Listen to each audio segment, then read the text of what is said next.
இன்றைக்கு பொது காலத்தின் 34ஆம் வாரம் நவம்பர் மாதம் 26ஆம் தேதி புதன்கிழமை. இன்று தேவன் நமக்கு தரும் ஜீவநீர் ஊற்றான இறை வார்த்தைகள் புனித லூக்கா எழுதிய நற்செய்தி இயல் 21 இறை வார்த்தைகள் 12 19 முடிய. அக்காலத்தில் இயேசு தம் சீடர்களுக்கு கூறியது: அனைத்தும் நடந்தேறும் முன் அவர்கள் உங்களை பிடித்து துன்புறுத்துவார்கள், தொழுகை கூடங்களுக்கு கொண்டு செல்வார்கள், சிறையில் அடைப்பார்கள், என் பெயரின் பொருட்டு அரசரிடமும் ஆளுநரிடமும் இழுத்துச் செல்வார்கள்.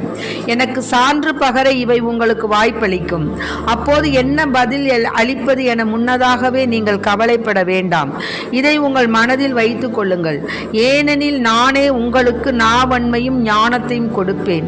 உங்கள் எதிரிகள் எவராலும் உங்களை எதிர்த்து நிற்கவும் எதிர்த்து பேசவும் முடியாது. ஆனால் உங்கள் பெற்றோரும் சகோதரர் சகோதரிகளும் உறவினர்களும் நண்பர்களும் உங்களை காட்டி கொடுப்பார்கள். உங்களுள் சிலரை கொள்வார்கள். என் பெயரின் பொருட்டு எல்லோரும் உங்களை வெறுப்பார்கள். இருப்பினும் உங்கள் தலைமுடி ஒன்று கூட விழவே விழாது. நீங்கள் மன உறுதியோடு இருந்து உங்கள் வாழ்வை காத்து கொள்ளுங்கள். ஆண்டவரின் அருள்வாக்கு. கிறிஸ்துவே மக்கு புகழ். தேடும் அன்பு தெய்வம் என்னை தேடி வந்த நேரம், கோடி நன்மை கூடும், புவி வாழும் நிலைகள் மாறும், வாழும் நிலைகள் மாறும். இந்த வான தேவன் தந்த வாழ்வு பாதை எந்தன் வாழும் காலம் போகும். இந்த வான தேவன் தந்த வாழ்வு பாதை எந்தன் வாழும் காலம் போகும். தேடும் அன்பு தெய்வம் வார்த்தையாகி நின்ற இறைவன், இந்த வாழ்வை தேர்ந்த தலைவன்.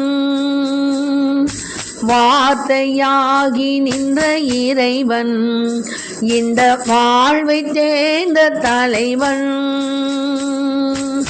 பாரில் எங்கும் பொது பார்வை தந்து அந்த பாதையில் அழைத்த அறிஞன், பாரில் எங்கும் பொது பார்வை தந்து அந்த பாதையில் அழைத்த அறிஞன். காலம் கடந்த கலைஞன் என் தலைவன், இந்த வான தேவன் தந்த வாழ்வு பாதை எந்தன் வாழும் காலம் போகும். இந்த வான தேவன் தந்த வாழ்வு பாதை எந்தன் வாழும் காலம் போகும். தேடும் அன்பு தெய்வம். இன்றைக்கு நம் தேவன் தரும் ஜீவநீர் ஊற்றான இறை வார்த்தைகளை கேட்டோம். அதாவது இன்றைய இறை வார்த்தை வாசகங்கள் பல்வேறு சோதனைகளாலும், அதாவது பழைய ஏற்பாட்டில் வேத கலாபனை நடந்துச்சுல, அதுபோல துன்புறும் கிறிஸ்துவ மக்கள் இறுதியில் வெற்றி பெறுவது திண்ணம் என்கிற வகையில் உள்ளன.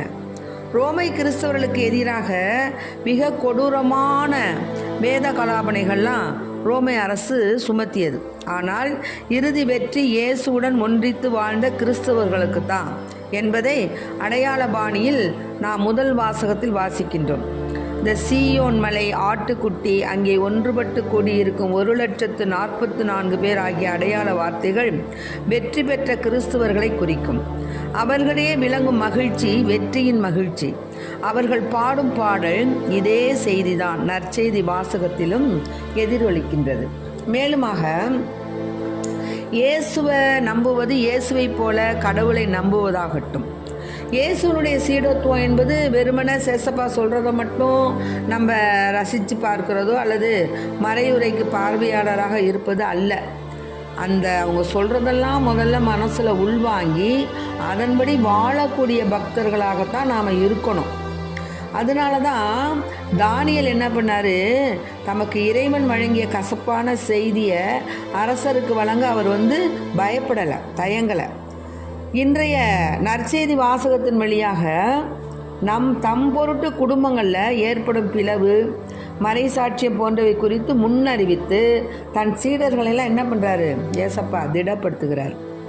அதனால் இப்போது நாம் என்ன செய்யணும்? திருப்பாடல் 118 7-8 கூறுவது போல, மனிதர் மீது நம்பிக்கை வைப்பதை விட, யார் மேலே? மனிதர் மீது நம்பிக்கை வைப்பதை விட ஆண்டவர் மீது நம்பிக்கை வைப்பது மேலானது. இதுவே இறைவாக்கினர் ஒவ்வொருவரின் வாழ்வின் சாரமாக இருக்க வேண்டும். அத்தகைய வரத்தை கேட்டு ஆண்டவரிடம் மன்றாடுவோம். ஆமென். Praise the Lord. மரியே வாழ்க.